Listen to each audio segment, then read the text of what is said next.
வணக்கம் traders, welcome to post market report. So இன்னைக்கு நம்ம இந்த வீடியோவில் என்ன பார்க்க போறோம்னா, நிஃப்டி, பேங்க் நிஃப்டி மற்றும் சென்செக்ஸ் வந்து நாளைக்கு ஜூலை 31ஆம் தேதி என்ன நடக்கிறதுக்கான வாய்ப்பு இருக்கு அப்படிங்கிறத நம்ம பார்க்க போறோம். அண்ட் ஏன் இந்த அனாலிசிஸ் கொஞ்சம் முக்கியம் அப்படின்னு பார்த்தீங்கன்னா, நாளைக்கு 31ஆம் தேதி வந்து ரெண்டு விஷயம் நடக்க போகுது. ஒன்று வந்து பார்த்தீங்கன்னா நம்மளோட நிஃப்டியோட வீக்லி எக்ஸ்பைரி ஒன்று, ரெண்டாவது பார்த்தீங்கன்னா பேங்க் நிஃப்டியோட மந்த்லி எக்ஸ்பைரி ரெண்டாச்சா, மூணாவது நிஃப்டி ஃபியூச்சர்ஸ், அதாவது கிஃப்ட் நிஃப்டின்னு சொல்லுவாங்க, அந்த கிஃப்ட் நிஃப்டி ஃபியூச்சர்ஸோட நம்மளோட மந்த்லி எக்ஸ்பைரின்னு சொல்லலாம். ஸோ அப்படிங்கிறனால மூணு மார்க்கெட்டுமே இந்த இடத்துல பார்த்தீங்கன்னா தெரியும், ஆகஸ்ட் 1ஆம் தேதி கான்ட்ராக்ட் ஸ்விட்ச் ஆகும். அப்படின்னா நாளைக்கு 31ஆம் தேதி தான் நமக்கு வந்து கிஃப்ட் நிஃப்டியோட கான்ட்ராக்ட்ஸ் வந்து எக்ஸ்பைரி ஆகுது. அப்போது gift Nifty, Nifty 50, bank Nifty இது மூணுமே நாளைக்கு வருது. ப்ளஸ் வந்து நமக்கு வந்து ஃபெட் ரிசல்ட்ஸ் வருது. அதாவது யூஎஸ் கவர்மெண்ட் இருக்காங்க பாருங்கள், அவங்க வந்து நமக்கு என்ன சொல்லியிருக்காங்கன்னா, அவங்களோட ஃபெட் ரிசல்ட்ஸ் வந்து நாளைக்கு அனௌன்ஸ் பண்ணுவாங்க. அதாவது இன்னைக்கு வந்து யூஎஸ்ல இப்போ தான் காலையில் ஆயிருக்கும். ஸோ அவங்களோட ஃபெட் ரிசல்ட்ஸ் டெசிஷன். ரெண்டாவது நம்ம ட்ரம்ப் என்ன சொல்லியிருக்காரு, ஆகஸ்ட் 1ஆம் தேதி, அதாவது நாளைக்கு அடுத்த நாள்ல இருந்து நாளைய மறுநாள்ல இருந்து இந்தியன் கூட்ஸுக்கு 25% டேரிஃப்னு. ஆனால் இந்த டேரிஃப் வந்து நமக்கு ஒரு பேட் நியூஸாக இருந்தாலும் எனக்கு தெரிஞ்ச இந்தியன் மார்க்கெட் இந்த டேரிஃப் நியூஸ் வந்து அஃபெக்ட் பண்ணுறது கஷ்டம். காரணம் என்னன்னா, டேரிஃப் பே பண்ண போகிறவங்க யூஎஸ்ல இருக்கவங்க தான், யூஎஸ்ல இருக்க இம்போர்ட்டர்ஸ் பே பண்ண போகிறாங்க. ஆனால் நம்மள என்ன அஃபெக்ட் பண்ணுன்னு பார்த்தீங்கன்னா, நம்மள்ட்ட இருந்து கூட்ஸ் வாங்குறது சம்டைம்ஸ் குவான்டிட்டி குறையும். ஏன்னா டேரிஃப் அதிகங்கிறனால டேரிஃப் கம்மியாக இருக்க ஸ்டேட்லேருந்து வாங்குறதுக்கான வாய்ப்பு இருக்குது. ஆனால் நம்ம வந்து யூரோப்பு, மெக்சிகோ, மற்ற யூஎஸ் வந்து எங்கெங்கெல்லாம் வாங்குவாங்களோ அந்த டெசிஷன்ஸ்லாம் பார்த்தோன்னா இந்தியாவில் இருக்க டேரிஃப் வந்து கம்மி தான் சொல்லலாம். ஸோ அப்படிங்கிறனால நம்மளோட இந்தியன் மார்க்கெட் இந்த டேரிஃப் நியூஸ் வழியாக அஃபெக்ட் ஆகிறதோட இம்பேக்ட் வந்து ரொம்பவே கம்மியாக இருக்கும். ஸோ மற்ற விஷயங்கள் வந்து நாளைக்கு நமக்கு மார்க்கெட்டில் ஸ்ட்ராங்காக வாலடைலிட்டியாக இருக்கிறதுக்கான வாய்ப்புகள் இருக்குது. ஓகே, அண்ட் இந்த வாலடைலிட்டியை கன்ஃபார்ம் பண்ணுற மாதிரி நம்மளோட கிஃப்ட் நிஃப்டி பார்த்தீங்கன்னா, நமக்கு வந்து ஸ்டார்டிங்லேயே இப்போ கிஃப்ட் நிஃப்டி வந்து இப்போ ஆல்மோஸ்ட் நமக்கு வந்து இப்போ 3:30க்கு மார்க்கெட் முடிஞ்சிச்சு. அப்போ இந்த 3:30லேருந்து பார்த்தீங்கன்னா மார்க்கெட் வந்து அப்படியே ஒரு ஸ்ட்ராங்கான டவுன்ஃபால் அண்ட் ஒரு ஸ்ட்ராங்கான ஒரு ரெட் கேண்டில் வந்திருக்கு. மார்க்கெட் வந்து ஒரு டவுன் சைட் புஷ் பண்ண ஒரு ரெட் கேண்டில். அப்போது இந்த ரெட் கேண்டில் என்ன சொல்லுதுன்னா, ஸ்ட்ராங்கான செல்லிங் ப்ரெஷர் இருக்குன்னு. அப்போது இந்த செல்லிங் ப்ரெஷர் ரெண்டு காரணமாக இருக்கலாம். ஒன்று வந்து பார்த்தீங்கன்னா நியூஸ் பேஸ்டு ரீசன், ட்ரம்ப் சொன்ன நியூஸ் வந்து பயங்கரமாக எஃப்ஐஎஸ் அஃபெக்ட் பண்ணியிருக்கு. ஸோ அதனால மார்க்கெட் டவுன் சைட் வரலாம், இது ஒன்று. ரெண்டாவது விஷயம் பார்த்தீங்கன்னா, நமக்கு வந்து அந்த நியூஸை எலிமினேட் பண்ணிட்டோம்னாவே நாளைக்கு வந்து நமக்கு மந்த்லி எக்ஸ்பைரி ஆப்ஷன்ஸ் ஃபியூச்சர்ஸ் வந்து மந்த்லி எக்ஸ்பைரிங்கிறனால ஃபியூச்சர்ஸோட கான்ட்ராக்ட்ஸ் எல்லாம் முடியும். ஸோ அந்த ஒரு காரணத்தில் கூட செல்லிங் ப்ரெஷர் வரலாம். ஸோ எண்ட் ஆஃப் த டேலையும் ஸ்டார்டிங் ஆஃப் த டேலையும் பார்த்தீங்கன்னா நமக்கு வந்து, அதாவது ஃபியூச்சர்ஸ் என்னைக்கு தொடங்குதோ என்னைக்கு முடியுதோ அந்த ரெண்டு டேவுமே பார்த்தீங்கன்னா யூஸ்வலாக selling pressure and buying pressure இருக்க தான் செய்யும். ஸோ அந்த ஒரு காரணத்தினால இந்த செல்லிங் ப்ரெஷர் நமக்கு வந்து நியூஸ் பேஸ்டு செல்லிங் ப்ரெஷரான்னு தெரியாது. பட் என்னதான் இருந்தாலும் நமக்கு என்ன தோணுது அப்படின்னா, மார்க்கெட் வந்து செல்லிங் ப்ரெஷரில் தான் இருக்குது. ஸோ இதே கண்டினியூ ஆச்சுன்னா நமக்கு வந்து ஒரு மினிமம் 100 பாயிண்ட்ஸ் இல்லைனா 200 பாயிண்ட்ஸ் ஆகுது கேப் டவுன் நிஃப்டி 50ல் எதிர்பார்க்கலாம். பட் இருந்தாலும் நமக்கு வந்து இன்னும் நமக்கு நேரம் இருக்குது, இன்னொரு 4-5 ஹவர்ஸ் இருக்குது. ஸோ அந்த ஒரு 4 மணி நேரத்தில் வந்து மார்க்கெட் மேலே வந்துருச்சு அப்படின்னா நமக்கு வந்து கேப் டவுன் கம்மியாகும். ஸோ என்னதான் இருந்தாலும் நமக்கு வந்து நிஃப்டியில் ஒரு கேப் டவுன் எதிர்பார்க்கலாம், ஒரு 50-60 பாயிண்ட்ஸ். ஸோ இதுதான் நமக்கு வந்து கிஃப்ட் நிஃப்டிலேருந்து தெரிஞ்சுக்க வேண்டியது. ஓகே, அடுத்து பார்த்தீங்கன்னா நம்மளோட பேங்க் நிஃப்டி. ஸோ இந்த பேங்க் நிஃப்டி எல்லாமே இன்றைக்கி ஒரு ரொம்பவே நல்ல ப்ரைஸ் ஆக்ஷனான போயிருக்கு. என்ன அப்படின்னு பார்த்தீங்கன்னா, நம்ம வந்து இன்டர்மீடியட் ரெசிஸ்டன்ஸாக ஒன்று பேங்க் நிஃப்டியில் கொடுத்துருந்தோம், அதே மாதிரியே பார்த்தீங்கன்னா நிஃப்டி 50லேயே கொடுத்துருந்தோம். ஸோ நீங்கள் நேற்று வந்து காலையில் post market pre market report பார்த்துருந்தீங்கன்னா தெரியும், நம்ம ஒரு ப்ரைஸ் ஆக்ஷனை வச்சு சொல்லியிருந்தோம், இந்த லெவலில் ஃபஸ்ட்டு பிரேக் பண்ணால் தான் மார்க்கெட் மேலே போகும்னு சொல்லி. அதே மாதிரி நமக்கு வந்து சென்செக்ஸ்லேயும் சொல்லியிருந்தோம். ஸோ மூணுமே பார்த்தீங்கன்னா நம்ம எந்த இடத்துல சொன்னோமோ அந்த இன்டர்மீடியட் லெவல்லே தான் கன்சாலிடேஷன் ஆயிருக்கு. அண்ட் கன்சாலிடேஷன் வாஸ் எக்ஸ்பெக்டட் நேற்று. அண்ட் கன்சாலிடேஷன் எக்ஸ்பெக்ட் பண்ணோம். அதே மாதிரியே நம்ம எந்த ப்ரைஸ் லெவலில் சொன்னோமோ அந்த ப்ரைஸ் லெவல் தான் கன்சாலிடேஷன் ஆயிருக்கு. அப்படிங்கிறனால நாளைக்கு மார்க்கெட் சப்போஸ் கேப் டவுன் ஆச்சு அப்படின்னா சென்செக்ஸை பொறுத்தளவு இந்த 81,500ம் அடுத்து வந்து 80,200க்கும் நடுவில் இருக்கிறதுக்கான வாய்ப்புகள் நமக்கு இருக்குது. அண்ட் இன்கேஸ் கேப் டவுன் வந்து ரொம்ப அதிகமாக இருந்துச்சுன்னா இங்கேருந்து மார்க்கெட் டவுன்ஃபால் ஆகிறதுக்கு வாய்ப்பு இருக்குது. பட் அவ்வளோ தூரம் வராதுன்னு தான் தோணுது. இன்கேஸ் நமக்கு வந்து ரொம்ப ஸ்ட்ராங்கான கேப் டவுன், சப்போஸ் சென்செக்ஸ் வந்து இப்போ இருக்கிற பாயிண்ட்லேருந்து 81,500 பக்கம் இப்போ இருக்குது, அப்போ இங்கேருந்து டவுன்ஃபால் இங்கே ஆச்சுன்னா ஓகே. இல்லை 80,200க்கு கீழே கேப் டவுன், அண்ட் இந்த மாதிரி கேப் டவுன் வர்றதுக்கான வாய்ப்புகள் ரொம்பவே கம்மி. ஏன்னா லைக் 1000 பாயிண்ட்ஸ் கேப் டவுன் வரது கம்மி, ஒரு 200 பாயிண்ட்ஸ் 300 பாயிண்ட்ஸ் கேப் டவுன் தான் வரும். அண்ட் இங்கேருந்து மார்க்கெட் வந்து செல்லிங் ப்ரெஷரில் போகலாம், இல்லைனா மேலே வரலாம். ஸோ அப்போ கேப் டவுன்லேயே வந்தாலுமே இந்த ஒரு லெவல் தான் 81,500க்கும் 80,200க்கும் நடுவில் தான் நாளைக்கு சென்செக்ஸ் இருக்க போகுது. அண்ட் சென்செக்ஸோட ஓப்பன் இன்ட்ரெஸ்ட் டேட்டா நமக்கு பார்க்கலாம். பார்த்தா நமக்கு ஒரு நல்ல ஐடியா கிடைக்கும். ஸோ சென்செக்ஸோட ஓப்பன் இன்ட்ரெஸ்ட் டேட்டா நமக்கு பார்த்தா நமக்கு வந்து 80 ஓகே அட் த மணியில் ப்ரைஸ் ரொம்ப இன்க்ரீஸ் ஆகிருக்கு சென்செக்ஸில். இது ரொம்பவே ஆச்சரியமான விஷயம். காரணம் என்ன அப்படின்னா அட் த மணியில் வந்து கால் அண்ட் புட் ஆப்ஷன்ஸ் வந்து இன்க்ரீஸ் ஆகிருந்திருக்கு. அண்ட் இன்க்ரீஸ் வந்து பார்த்தீங்கன்னா ஆல்மோஸ்ட் சேம் அண்ட் குவான்டிட்டிஸும் ஆல்மோஸ்ட் சேமாக இருக்குது. அப்படின்னா it can go in both the direction அர்த்தம். மார்க்கெட் நாளைக்கு இங்கேருந்து இங்கே ஓப்பன் ஆச்சுன்னா தான் நமக்கு வந்து திருப்பியும் இட் கேன் கோ அப். அப்படி இல்லை அட் த மணிலேயே ஓப்பன் ஆச்சுன்னா it has capacity to go, ரெண்டு பக்கமும் போகிறதுக்கான வாய்ப்புகள் இருக்குது. அப்போது சென்செக்ஸ் வந்து வீக்லி எக்ஸ்பைரிக்கு இன்னும் 6 நாள் இருக்குது. இருந்தாலுமே பார்த்தீங்கன்னா நமக்கு வந்து இன்னும் நமக்கு வந்து இது வந்து ஒரு அட் த மணியில் ரொம்ப ஸ்ட்ராங்கான கால் அண்ட் புட் ஆப்ஷன்ஸ் இருக்கிறது ஒரு ஆச்சரியமான விஷயம் ஒன்று. ரெண்டாவது, இப்போ இந்த அட் த மணிலேருந்து டவுன்ஃபால் ஆச்சுன்னா 81,000ம், இன்க்ரீஸ் ஆச்சுன்னா 82,000ம் போக சொல்லியிருக்கு. ஸோ இங்கிருந்து 82,000ம் 81,000ம். பட் எனக்கு ப்ரைஸ் ஆக்ஷன் வச்சு நமக்கு என்ன தோணுதுன்னா மார்க்கெட் இந்த லெவலில் ஃபஸ்ட்டு கிராஸ் ஆகணும். நாளைக்கு வந்து டவுன்ஃபால் ஆகணும் அப்படின்னா மார்க்கெட் இந்த ஒரு சப்போர்ட் லெவல் இருக்குது பாருங்கள், ஒரு இன்ட்ராடே சப்போர்ட் லெவல், இதை கிராஸ் ஆகணும். அதே மாதிரி கேப் டவுன் ஓப்பன் ஆச்சுன்னா மேபி இந்த லெவலில் டாப் கிராஸ் ஆனால் தான் நமக்கு வந்து 82,000 போக முடியும். ஸோ அப்படிங்கிறனால நாளைக்கு வந்து நமக்கு 4 பாயிண்ட்ஸ் இருக்கணும் சென்செக்ஸை பொறுத்தளவு. ஹையஸ்ட் பாயிண்ட்ஸ் எங்கே வரைக்கும் போகலான்னா 82,000 வரைக்கும் போகலாம். ஸோ இது வந்து நான் ரெசிஸ்டன்ஸ் 2ன்னு வச்சுக்கிறேன். ஸோ நாளைக்கு நம்ம கேப் டவுன் எக்ஸ்பெக்ட் பண்ணுறோம். அப்போ கேப் டவுன் எக்ஸ்பெக்ட் பண்ணால் இந்த பாயிண்ட் வந்து ரெசிஸ்டன்ஸ் 1ஆக இருக்கும், R1. ஸோ இது R1. அடுத்து வந்து அதே மாதிரி 2 சப்போர்ட்ஸ் இருக்கும். ஒன்று வந்து பார்த்தீங்கன்னா இன்ட்ராடே சப்போர்ட், நமக்கு 29ஆம் தேதி வந்த சப்போர்ட், அது வந்து S1ஆக இருக்கும். அடுத்து வந்து அங்கேருந்து பார்த்தீங்கன்னா நமக்கு வந்து ஒரு S2, இது வந்து ஒரு லாங் டேர்ம் சப்போர்ட் அப்படிங்கிற மாதிரி சொல்லலாம். அப்போது இந்த 4 ப்ரைஸ் லெவலுக்குள்ளே இருக்கலாம்.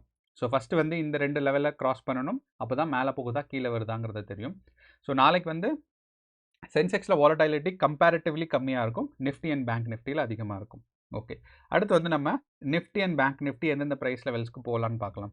So Nifty and bank Nifty பார்த்தீங்கன்னா நான் ஒரு ஃபிப்னாச்சி ரீட்ரேஸ்மெண்ட் வரைஞ்சேன், அது அப்படியே ஒபே பண்ணியிருக்குன்னு நம்ம சொல்லலாம். ஸோ இந்த ஃபிப்னாச்சி ரீட்ரேஸ்மெண்ட் ஃபார் எக்ஸாம்பிள் இப்படி இருக்குன்னு பார்த்தீங்கன்னா கரெக்டாக அந்த ஃபிப்னாச்சி லெவல்ஸில் தான் நமக்கு ரெசிஸ்டன்ஸ் அண்ட் சப்போர்ட்ஸ் இருக்குது. ஓகே, அது வந்து ஒரு இன்ட்ரெஸ்டிங்காக இருந்துச்சு சொன்னேன். அண்ட் நமக்கு வந்து இப்போ கேப் டவுன் ஓப்பன் ஆச்சு. நம்ம ஒரு ஆல்மோஸ்ட் லைக் ஒரு 50-100 பாயிண்ட்ஸ் கேப் டவுன் எக்ஸ்பெக்ட் பண்ணுறோம். அப்போ கேப் டவுன் எக்ஸ்பெக்ட் பண்ணால் நமக்கு வந்து இந்த ரேஞ்சில் மார்க்கெட் வந்துடும். அப்போ இந்த ரேஞ்சில் மார்க்கெட் வந்ததுக்கப்புறம் நமக்கு சப்போர்ட் அண்ட் ரெசிஸ்டன்ஸ் எந்த இடத்துல இருக்கலாம். நான் மேபி கேப் டவுனுக்கு ஒரு ஃப்ளாக் வைக்கிறேன். எனக்கு தெரிஞ்சு இந்த ஃப்ளாக் பக்கத்தில் தான் நாளைக்கு வந்து ரெசிஸ்டன்ஸ், அதாவது மார்க்கெட் ஓப்பன் ஆகும் அப்படின்னு எனக்கு தோணுது.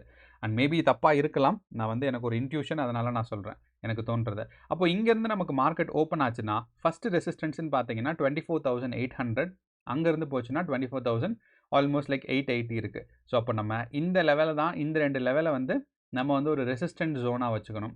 இது வந்து மேலே போகிறதுக்கான ரெசிஸ்டன்ட் ஜோன். அதே மாதிரி நமக்கு வந்து நிஃப்டி நாளைக்கு சப்போர்ட் ஜோனாக எங்கே இருக்குன்னு பார்த்தீங்கன்னா இந்த லெவல் தான். ஸோ இதுதான் நாளைக்கு நமக்கு சப்போர்ட் ஜோன். ஸோ நிஃப்டி வந்து நாளைக்கு டவுன்ஃபால் மார்க்கெட் தான் நம்ம எக்ஸ்பெக்ட் பண்ணுறோம். காரணங்கள் வந்து நமக்கு வந்து எப்போயுமே வந்து எக்ஸ்பைரி அப்போ செல்லிங் ரொம்ப அதிகமாக இருக்கும் பையிங்கை விட. ஸோ அந்த ஒரு, ஏன்னா செல்லிங் ஏன் அதிகமாக இருக்கும் அப்படின்னு சொல்கிறேன்னா ஏற்கனவே ஹோல்ட் பண்ணவங்கெல்லாம் செல் பண்ணிடுவாங்க. ஸோ அந்த ஒரு காரணத்தினால செல்லிங் ரொம்ப அதிகமாக இருக்கிறதுக்கான வாய்ப்புகள் இருக்குது. ஸோ அதனால் மார்க்கெட் வந்து இங்கே கேப் டவுன் ஓப்பன் ஆகி அதிகபட்சம் 24,600 வரைக்கும் டவுன்ஃபால் ஆகிறதுக்கான வாய்ப்புகள் நமக்கு நிறையா இருக்குது. ஸோ இதுதான் நம்மளோட resistance and support zone. So first resistance ஜோனுன்னு பார்த்தீங்கன்னா 24,800 to 24,900ன்னு வச்சுக்கலாம். சப்போர்ட் ஜோனுன்னு பார்த்தீங்கன்னா 24,670லேருந்து 24,600 வரைக்கும் இருக்குது. ஸோ இந்த பக்கம் ஒரு 30-40 பாயிண்ட்ஸ் மூவ் ஆகலாம், இங்கே மூவ் ஆகலாம். அண்ட் கேப் டவுன் இதை விட ஸ்ட்ராங்காக கேப் டவுன் வர்றதுக்கான வாய்ப்புகள் கம்மி. ஏன்னா இப்போ இருக்கிற பொசிஷன்லேருந்து மேக்ஸிமம் போனால் 200 பாயிண்ட்ஸ் தான். ஆனால் கண்டிப்பாக 200 பாயிண்ட்ஸ் கேப் டவுன் வராது, ஒரு 150-100 பாயிண்ட்ஸ் தான் வர்றதுக்கான வாய்ப்பு இருக்குது. ஸோ அந்த ஒரு காரணத்தினால நமக்கு நாளைக்கு 24,750க்கு பக்கம் நமக்கு வந்து ஒரு எக்ஸ்பெக்டேஷன் கேட்கலாம். ஸோ அண்ட் யாரோ கேட்டிருந்தாங்க 24,750ல் புட் ஆப்ஷன் ஹோல்ட் பண்ணுறோம், ப்ராஃபிட் இருக்குமான்னு. நிறையா சான்சஸ் இருக்குது. பட் இருந்தாலும் மார்க்கெட்டை வந்து நம்ம கெஸ் பண்ண முடியாது. ஏன்னா இவ்வளவு எக்ஸ்பிளிட்டாக, இவ்வளவு வந்து ஈஸியாக எல்லாத்துக்கும் தெரியுது மார்க்கெட் வந்து கேப் அப் கேப் டவுன் வரப்போகுதுன்னு. அப்போது சில நேரங்கள் என்ன ஆகலாம்னா இந்த கேப் டவுன் வராமல் கூட போகலாம். ஸோ அது ரொம்ப எப்போ வந்து மார்க்கெட் இவ்வளோ ஈஸியாக இருக்கே அப்படின்னு நம்ம யோசிக்கிறோமோ அன்னைக்கு அப்படியே டைரக்ஷன் டிஃப்ரெண்ட்டாக இருக்கும். ஸோ அப்படிங்கிறனால கேப் டவுன் நம்ம இன்றைக்கி ப்ரைஸ் ஆக்ஷன் அண்ட் மற்ற நியூஸ் எல்லாம் வச்சு தெரியுது. பட் இருந்தாலும் காலையில் கிஃப்ட் நிஃப்டி எப்படி ஓப்பன் ஆகுதோ அதை வச்சு தான் நம்மளால் ஒரு கன்க்ளூஷனுக்கு வர முடியும். ஸோ இப்போது நிஃப்டி கேப் டவுன் ஆனால் மேலேயும் போகலாம் கீழேயும் வரலாம். அண்ட் எக்ஸ்பெக்டேஷன் மோர் வந்து கீழே வரதுக்கான தான். ஸோ 24,680 பக்கம் நம்ம வந்து பொசிஷன்ஸ் எடுக்கலாம். அடுத்து பார்த்தீங்கன்னா ஒரு மாதம் கழிஞ்சு நமக்கு வந்து பார்த்தீங்கன்னா பேங்க் நிஃப்டியோட எக்ஸ்பைரி வருது. அண்ட் பேங்க் நிஃப்டியோட எக்ஸ்பைரிக்கு நமக்கு பார்த்தோன்னா மார்க்கெட் கேப் டவுனாக வர்றதுக்கான வாய்ப்புகள் கம்மி தான். இன்கேஸ் கேப் டவுனாக வந்தாலும் நமக்கு வந்து 55,500 வரைக்கும் போகலாம். ஸோ நான் வந்து பேங்க் நிஃப்டியும் ஒரு சின்ன கேப் டவுன் வருதுன்னு எக்ஸ்பெக்ட் பண்ணலாம். ஸோ இந்த இடத்துல இருக்குன்னா இங்கேருந்து 55,450க்கு போகலாம். அப்படி இல்லைன்னா 56,600க்கு போகலாம். ஸோ இது ரெண்டும் தான் பேங்க் நிஃப்டியோட பாசிபிலிட்டிஸ். அப்போ பேங்க் நிஃப்டியோட ஸ்ட்ராங்கான ரெசிஸ்டன்ஸ்னு சொன்னோன்னா நமக்கு வந்து 2 இருக்குது. ஒன்று வந்து இன்றைக்கி நமக்கு கன்சாலிடேட் ஆன ரெசிஸ்டன்ஸ் இருக்குது. ஸோ அந்த ரெசிஸ்டன்ஸ் வந்து பார்த்தீங்கன்னா 56,300 பக்கம். ஸோ 53,300 பக்கம் இருக்குது. அதை தாண்டி மார்க்கெட் மேலே போச்சுன்னா 56,600 இது வந்து நமக்கு ஒரு கிளாசிக்கல் ரெசிஸ்டன்ஸ் பாயிண்ட்ஸு. அது நமக்கு தெரியும். ஏன்னா நமக்கு வந்து இது ரொம்ப நாளாக வந்து இது ஒரு ஸ்ட்ராங் ரெசிஸ்டன்ஸ் ஜோனாக இருக்குது. ஏன்னா இது 2024 ஆல் டைம் ஹை வந்தது இதுதான். ஸோ இப்போ இந்த 2024 ஆல்மோஸ்ட் லைக் ஜூலை ஆகஸ்ட்டில் தான் வந்துச்சு. அந்த டைம் வந்து ஆல் டைம் ஹை வந்து 56,600. ஸோ அதனால தான் இந்த இயர்லி எக்ஸ்பைரிக்கு வந்து இது ரொம்ப முக்கியமானது. ஸோ அப்போது நாளைக்கு மார்க்கெட் மேலே போகிறதுக்கு 2 ரெசிஸ்டன்ஸ் இருக்குது. ஒன்று வந்து 56,300ம் அடுத்து வந்து 56,600ம். சப்போர்ட்டுன்னு பார்த்தோன்னா நம்ம எக்ஸ்பெக்ட் பண்ணுறது இந்த ரேஞ்சில் தான் ஓப்பன் ஆகும்னு 56,000ல். ஸோ அப்படிங்கிறனால நம்ம சப்போர்ட் என்ன எக்ஸ்பெக்ட் பண்ணுறோம் அப்படின்னா நம்ம வந்து 55,500 தான் நம்ம வந்து சப்போர்ட்டாக எக்ஸ்பெக்ட் பண்ணுறோம். அப்போது மேலே போச்சுன்னா Nifty 50 can grow up to ஒரு 600 பாயிண்ட்ஸ் க்ரோ ஆகலாம். டவுன்ஃபால் ஆச்சுன்னா ஒரு 500 பாயிண்ட் டவுன்ஃபால் ஆகலாம். அண்ட் நேற்று வந்து ஒரு ஸ்ட்ராங்கான கன்சாலிடேஷன் ஃபேஸ் இருந்திருக்கு. அது வந்து after a big downside move. அதனால் நமக்கு வந்து இந்த கன்சாலிடேஷன் ஃபேஸ்க்கு அப்புறம் நமக்கு வந்து மறுபடியும் ஒரு ஸ்ட்ராங்கான மூவ்மெண்ட்ஸ் இருக்கிறதுக்கு வாய்ப்பு இருக்குது. அண்ட் நமக்கு பேங்க் நிஃப்டியோட ஓப்பன் இன்ட்ரெஸ்ட் டேட்டா நமக்கு பார்த்தோம் அப்படின்னா பேங்க் நிஃப்டியோட ஓப்பன் இன்ட்ரெஸ்ட் டேட்டா வந்து ஆல்மோஸ்ட் ஸ்டேபிளாக தான் இருக்குது. நமக்கு வந்து 56,500ம் 56,000க்கும் போகிறதுக்கான வாய்ப்பு இருக்குன்னு சொல்லுது. ஆனால் இதை நமக்கு வந்து கேப் டவுனில் இந்த 56,000 பிரேக் பண்ணிருச்சு அப்படின்னா சப்போர்ட் பாயிண்ட் வந்து இங்கேருந்து இங்கே கீழே ஷிஃப்ட் ஆயிரும். அதை நம்ம ஞாபகம் வச்சுக்கணும். ஓகே, அடுத்து நம்மளோட நிஃப்டி 50யோட ஒரே ஒரு தடவை பார்த்துருவோம். நிஃப்டி 50 பார்த்தீங்கன்னா நமக்கு வந்து ரொம்ப டைட்டான கால் ஆப்ஷன் ஸ்ப்ரெட் இருக்குது. ஸோ அந்த ஒரு காரணத்தினால நம்ம ப்ரைஸ் ஆக்ஷனை தான் பிலீவ் பண்ணுறோம். அண்ட் ஸோ அப்போ ப்ரைஸ் ஆக்ஷன் படி பார்த்தா நமக்கு வந்து நிஃப்டி 50 கேன் கேப் டவுன் வர்றதுக்கான வாய்ப்புகள் இருக்குது. ஸோ அப்போ வந்து ஆல்மோஸ்ட் லைக் நாளைக்கு எல்லா மார்க்கெட்டும் செல்லிங் ப்ரெஷர் இருக்கிறதுக்கான வாய்ப்பு இருக்குது. ஆனால் இந்த செல்லிங் ப்ரெஷர் இருக்குமான்னு கன்ஃபர்மேஷன் நமக்கு எப்படி கிடைக்கும் அப்படின்னு பார்த்தீங்கன்னா நம்மளோட gift Nifty data. So gift Nifty இப்போ வந்து இந்த ஒரு கேண்டிலே நமக்கு பார்க்கும்போது ஆல்மோஸ்ட் லைக் ஒரு 150 பாயிண்ட்ஸ் இருக்குது. அப்போ இந்த 150 பாயிண்ட்ஸ் நாளைக்கு ரெக்கவர் ஆகி இது வரைக்கும் வந்துருமா நாளைக்கு காலையில் 6:30க்குள்ளே இல்லைனா 9 மணிக்குள்ளே அப்படிங்கிறதான் முக்கியமான கேள்வி. வந்துருச்சுன்னா நமக்கு வந்து கேப் டவுன் குறையும். அப்படி இல்லை இதே ட்ரெண்ட் இந்த இடத்துல சைட்வேஸ் கன்சாலிடேட் ஆகுது அப்படின்னா நமக்கு கேப் அப் நம்ம எக்ஸ்பெக்ட் பண்ணலாம். ஸோ இதுதான். ஸோ கேர்ஃபுல்லாக ட்ரேட் பண்ணுங்கள். அண்ட் நம்ம எஃப்ஐஏ டேட்டா பார்த்தோம் அப்படின்னா நமக்கு வந்து அவங்க எவ்வளோ செல் பண்ணியிருக்காங்க கேஷ் மார்க்கெட்லங்கிறது தெரியும். அண்ட் நீங்கள் இங்கே பார்த்தீங்கன்னா தெரியும் எஃப்ஐஏயோட செல்லிங் வந்து கேஷ் மார்க்கெட்டில் குறைஞ்சிருச்சு. ஸோ அவங்களோட பையிங் வந்து 29ஆம் தேதி புதன்கிழமை என்ன இருந்துச்சோ 29ஆம் தேதி செவ்வாய்க்கிழமை என்ன இருந்துச்சோ அதே அளவு தான் ஆல்மோஸ்ட் பையிங் இருக்குது. ஆனால் அவங்களோட செல்லிங் குறைஞ்சிருச்சு. ஸோ இப்போ இந்த செல்லிங் குறையும் போது செல்லிங் ப்ரெஷர் குறைஞ்சிருக்கு. அதனால தான் நமக்கு வந்து இன்றைக்கி கன்சாலிடேட் ஆகிருக்கு. ஸோ இந்த கன்சாலிடேட் ஆனதுக்கு முக்கியமான ரீசன் பையிங் அதிகமானதாக இல்லை, செல்லிங் கம்மியாக இருக்கிறனால. அண்ட் அவங்களோட நெட் ஹோல்டிங்ஸ் வந்துமே ரொம்ப ரொம்ப கம்மியாக இருக்குது. அதாவது பார்த்தீங்கன்னா 850 கோடி தான். ஸோ அப்படிங்கிறனால நாளைக்கு மேபி அவங்களோட செல்லிங் கூடுறதுக்கான வாய்ப்பு இருக்குது. என்னதாக இருந்தாலும் கேர்ஃபுல்லாக ட்ரேட் பண்ணுங்கள். நாளைக்கு வந்து 4 விஷயம் நம்ம மார்க்கெட் அஃபெக்ட் பண்ண முடியும். ஒன்று வந்து பார்த்தீங்கன்னா நமக்கு வந்து கிஃப்ட் நிஃப்டியோட மந்த்லி எக்ஸ்பைரியான ஃபியூச்சர்ஸ் கான்ட்ராக்ட் மந்த்லி எக்ஸ்பைரி இருக்குது. பேங்க் நிஃப்டியோட மந்த்லி எக்ஸ்பைரி இருக்குது. அதே மாதிரி நிஃப்டி 50யோட வீக்லி எக்ஸ்பைரி.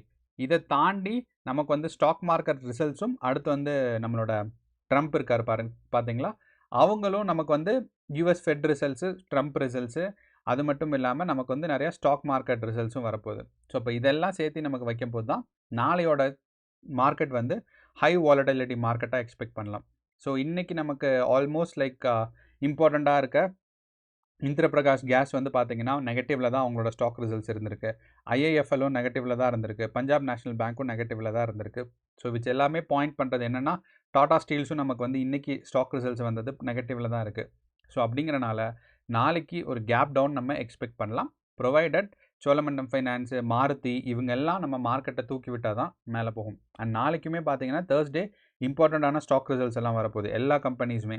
ஒன்று வந்து பார்த்தீங்கன்னா ஓ மை காட் நிறையா வேதாந்தா இருக்குது, ஜேஎஸ்டபிள்யூ எனர்ஜிஸ் இருக்குது, அதானி, அடுத்து வந்து பார்த்தீங்கன்னா Aarti Industries, Bharat Petroleum, Mahindra and Mahindra, Mankind Pharma, அடுத்து வந்து பார்த்தீங்கன்னா Hindustan Unilever, Coal, PNB, PB Fintech, Sun Pharma, TVS Motors, Maruti, Cholamandalam Finance. So எல்லாமே பார்த்தீங்கன்னா நாளைக்கு இம்பார்ட்டண்ட்டான stock results and dividend announce பண்ண போகிறாங்க. ஸோ அப்படிங்கிறனால நாளையோட மார்க்கெட் வாலடைலிட்டிக்கு இந்த ஸ்டாக் ரிசல்ட்ஸும் ஆட் பண்ண போகுது.